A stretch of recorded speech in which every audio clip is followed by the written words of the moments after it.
અને ખ્યાતિ હોસ્પિટલનું જે કૌભાંડ સામે આવ્યું તેને લઈને યુએન મહેતા હોસ્પિટલમાં ડોક્ટર્સ દ્વારા પ્રેસ કોન્ફરન્સ કરવામાં આવી રહી છે। સીધા જઈએ સરકારમાં આપવાનું છે એવું કંઈ એટલે હાલ અત્યારે તો એમની તપાસ છે, શું એમની સારવાર કરવી, કોઈને શું તકલીફ છે, આગળ દાખલ થવાની જરૂર છે, કોઈ ટ્રીટમેન્ટની જરૂર છે, એ પ્રાઇમરી તપાસ પછી જ કહી શકાશે।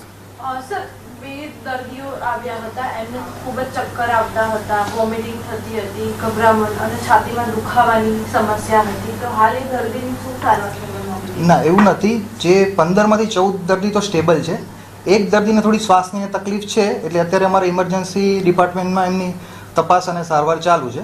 આગળ જે ક્યાં હશે પછી આગળ માહિતી આપીશું। કોઈ દર્દી એવું છે કે જેમને આઈસીયુમાં દાખલ કરવાની જરૂર પડી હોય? એક દર્દી અત્યારે હાલમાં થોડી શ્વાસની તકલીફ સાથે આવ્યું છે, એની તપાસ કરીને જરૂર પડશે તો અમે આઈસીયુમાં દાખલ કરીશું।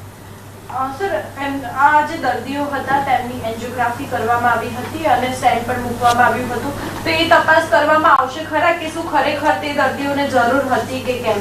હા, એ બધી તપાસ થશે અમારા। અચ્છા, આ જે પણ સારવાર આપવામાં આવશે કે જે પણ કન્ક્લુઝન નીકળશે એનો કોઈ રિપોર્ટ તૈયાર કરીને સ્ટેટને મોકલવામાં આવશે? એ રિપોર્ટ અમે તૈયાર કરીને સરકારને આપીશું। કયા કયા બાબતોની એમાં સમીક્ષા કરવામાં આવશે વિગતમાં? પેશન્ટની શું કન્ડિશન છે, આગળ જે કંઈ એમની તપાસ થઈ, એન્જિયોગ્રાફી એન્જિયોપ્લાસ્ટી થઈ તો એ કયા કારણથી કરવામાં આવી, અને અત્યારે હાલમાં પેશન્ટને કોઈ તકલીફ છે કે શું છે, ને આગળ કંઈ સારવારની જરૂર છે કે શું, એ રિપોર્ટ તૈયાર કરવામાં આવશે। અચ્છા, રાજ્ય સરકારથી કોઈ સૂચના આપવામાં આવી છે દર્દીને સારવારને લઈને અથવા કોઈ રિપોર્ટ જમા કરવામાં? રિપોર્ટ અમે બધા પેશન્ટનો ઇન્ડિવિજ્યુઅલી જમા કરીશું। સૂચના આવી છે એવી કોઈ? સૂચના છે અમારા તો અત્યારે તો અમારી પાસે વસ્ત્રાપુર પોલીસ સ્ટેશનથી આવ્યા છે, એટલે અમે પ્રાઇમરી તો વસ્ત્રાપુર પોલીસ સ્ટેશન જે છે જે તે એમને અમે જે કંઈ પેશન્ટની કન્ડિશન જાણ કરીશું, આગળ પછી એ રિપોર્ટ અમારે જરૂર પડશે તો સરકારને પણ ફોરવર્ડ કરીશું।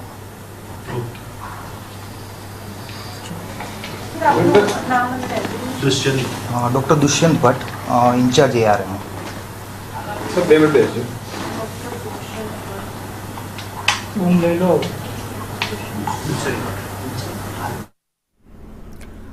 તો આ છે ડોક્ટર દુષ્યંત ભટ્ટ, તબીબ દ્વારા પ્રેસ કોન્ફરન્સ કરવામાં આવી અને તેમના દ્વારા કહેવામાં આવ્યું કે દર્દીઓની તપાસ ચાલુ છે। 15 દર્દીઓની જે તપાસ કરવામાં આવી તેમાંથી 14 દર્દીઓની તબિયત હાલ સ્થિર છે।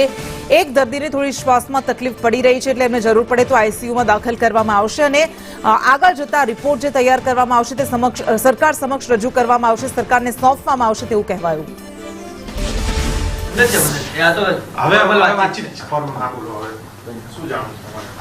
આપણે જે આ 15 દર્દી આવ્યા છે એમને કયા રિપોર્ટ કરવામાં આવશે? અને આજે બેઝિકલી હમણાં 10 મિનિટ પહેલા તમે આવ્યા તમારા સામે જ આવ્યા હશે।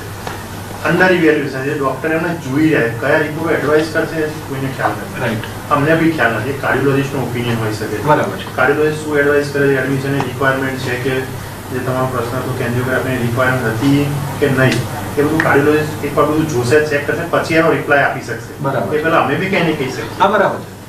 નહીં, આ તો મેં એટલા માટે પૂછ્યું કે સરકારે કીધું છે ને કે ભાઈ રિપોર્ટ આપો, એટલે રિપોર્ટ આપવા માટે આપણે કંઈક રિપોર્ટ તો કરવા પડે।